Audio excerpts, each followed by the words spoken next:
Hello friends, कैसे हैं आप? चलिए करते हैं एक इम्पोर्टेंट बात। मई 2024 करीब आ रहा है और आपके न्यू सिलेबस का पहला अटेम्प्ट होने जा रहा है। I know there are so many questions in your mind. अभी आपका जो लेक्चर्स हैं वो खत्म हुए होंगे, आपके जहन में ये सवाल आ रहा होगा कि हम रिवीजन कैसे करें और लॉ को रिटेन कैसे करें। The most important and most difficult thing about law is to retain the law. Don't worry at all, discuss करेंगे हम स्ट्रेटजीज कैसे हमें पढ़ना है और कैसे करना है लॉ में अब की बार 80 पार। Okay, first of all we know that हमारा लॉ है 70 और 30 टू पार्ट्स में divided, corporate law and other law. Other law की बात करूँ तो बच गए हैं सिर्फ तीन ही चैप्टर अब हमारे पास, that is General Clauses Act, interpretation of statutes and Foreign Exchange Management Act. So ये है तीन चैप्टर अदर लॉ के जो कवर करेंगे आपके 30 मार्क्स को। उसके बाद आता है आपका कॉर्पोरेट लॉ। कॉर्पोरेट लॉ में आपके पास है chapters 11 plus LLP, that is Limited Liability Partnership Act. So ये सारे चैप्टर्स फॉल करेंगे आपके कॉर्पोरेट लॉ में। If I give you the priority to read, first of all you shall be preparing your other law, that should be prepared first. उसके बाद आपको पढ़ना है एलएलपी एक्ट एंड उसके बाद आपको जाना है आपके कॉर्पोरेट लॉ पे, कंपनी लॉ पे, कंपनीज एक्ट पे। क्यों ऐसा? क्योंकि वेटेज वाइज ये चैप्टर्स हमें ज्यादा मार्क्स देंगे as compare to other chapters, that is the reason आपको इसी प्रायोरिटी में रिवीजन करना है। अब लॉ को हम नोवेल की तरह नहीं पढ़ सकते। तुम ये सोचो कि मैंने बुक रीड की है और मुझे सब याद हो जाएगा, तो ऐसा तो संभव नहीं है फ्रेंड्स। जब हम बात करते हैं लॉ की तो मिनिमम हमें करने होंगे 3 revisions, revision 1, revision 2 and revision 3। When I am talking about your first revision, I want all of you, each and every student, to read module। क्यों पढ़ना है हमें ये मॉड्यूल?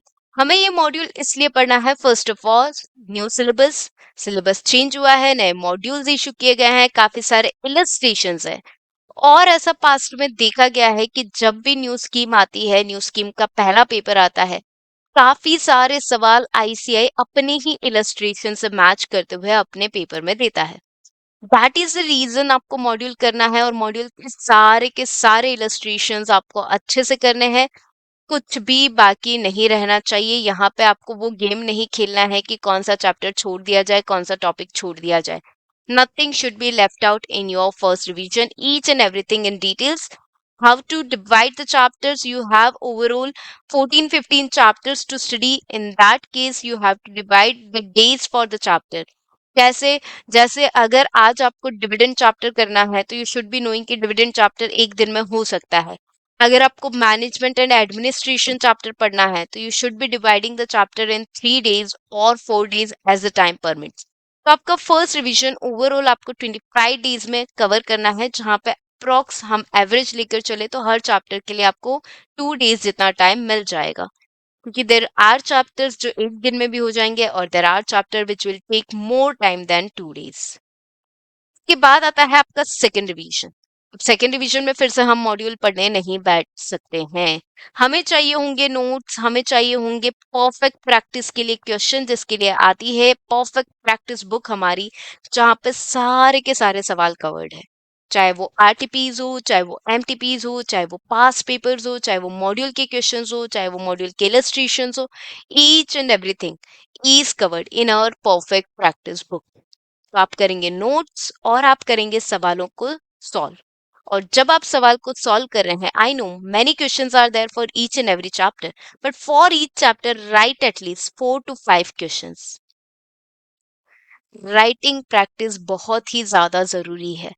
टेस्ट दो, राइटिंग प्रैक्टिस करो, क्योंकि लिखेगा इंडिया तभी तो समझेगा इंडिया कि कहाँ प्रॉब्लम आ रही है, क्या क्या वीकनेसेस है हमारी। तो आपको करना है नोट्स रिवीजन और परफेक्ट प्रैक्टिस बुक से क्वेश्चंस को करना है सॉल्व, ताकि आपके पास ढेरों सवाल हो सॉल्व करने को और आपको ये भी पता चल पाए कि आप कितने सवाल को सॉल्व कर पा रहे हो after reading the things for the second time. Now let us reach to the third revision. Third revision जब हम कर रहे होंगे तब आएगी आपकी perfect revision book. Now what is this book? ये जो परफेक्ट रिवीजन बुक है ना फ्रेंड्स, ये एक ऐसी बुक है जो सारे कॉन्सेप्ट्स को, समराइज करके बनाई गई बुक है एक्सक्लूसिवली फॉर द स्टूडेंट्स जो इजीली सारी चीजों को रिवाइज करना चाहते हैं। I no you might have other options also, तो आप उससे भी रिवाइज कर सकते हैं। बाकी हमारी परफेक्ट रिवीजन बुक जो है, जैसा नाम है वैसा काम है, ये करवाती है सारे कॉन्सेप्ट्स का perfect revision along with 5 to 6 priority questions, ताकि आपके क्वेश्चंस भी रिवाइज हो, आपके कॉन्सेप्ट भी रिवाइज हो। मिनिमम 3 बार अगर आप रिवीजन कर लेते हैं ना, so we bet that you can score 80 marks in the paper of law. Yes, you heard that right. 80 marks in paper of law ला सकते हैं हम। बात आती है कि लैंग्वेज कैसे एनहांस करें। लैंग्वेज ऑटोमेटिकली एनहांस नहीं होगी। जब आप राइटिंग प्रैक्टिस करोगे, तभी तो आपको आपकी वीकनेसेस का पता चलेगा कि कौन कौन से ऐसे जगह है जहाँ पे आपकी लैंग्वेज और सजेस्टेड आंसर्स की लैंग्वेज बहुत ज्यादा वेराई करी है, बहुत ज्यादा अलग अलग है। आप एग्जैक्टली सेम नहीं लिख सकते, yes we agree it, but आप कोशिश कर सकते हैं कीवर्ड्स को, की टर्मिनोलॉजीज को सिमिलर रखने का, ताकि आपको ज्यादा से ज्यादा मार्क्स मिल पाए एग्जामिनेशन में। Now one more thing is that students ask that ma'am हमें सेक्शन नंबर्स लिखने हैं या नहीं लिखने हैं। नाउ ये सवाल ऐसा है जिसका जवाब थोड़ा सा डिप्लोमेटिक हो सकता है। अगर आप सेक्शन नंबर्स परफेक्टली जानते हैं 100% एक्यूरेसी के साथ, then you must be mentioning section numbers. ये आपके मार्क्स को बढ़ाने का एक तरीका है। जब आप सेक्शन नंबर लिखते हैं तो आप एनहांस करते हैं अपने स्कोर को। अगर आप केस लॉ जानते हैं कोई जो आपके फैक्ट से सिमिलैरिटी रखता है, तो आप उस केस लॉ का नाम भी मेंशन कीजिए अपने आंसर में। It will enhance your answer and it will increases your chances to get high marks in the exams. So don't worry at all. Do revision again and again. पढ़ते रहेंगे, बार बार revise करेंगे, तो आप law को retain कर पाएंगे। सिर्फ एक बार पढ़ दिया और ये सोच लिया कि एग्जाम के वक्त जो होगा देखा जाएगा, तो ऐसा मत करना। रिवाइज करते रहना थोड़े थोड़े दिन में लॉ को, ताकि आप चीजों को रिटेन कर पाए। All the best my dear students for May 2024 examination.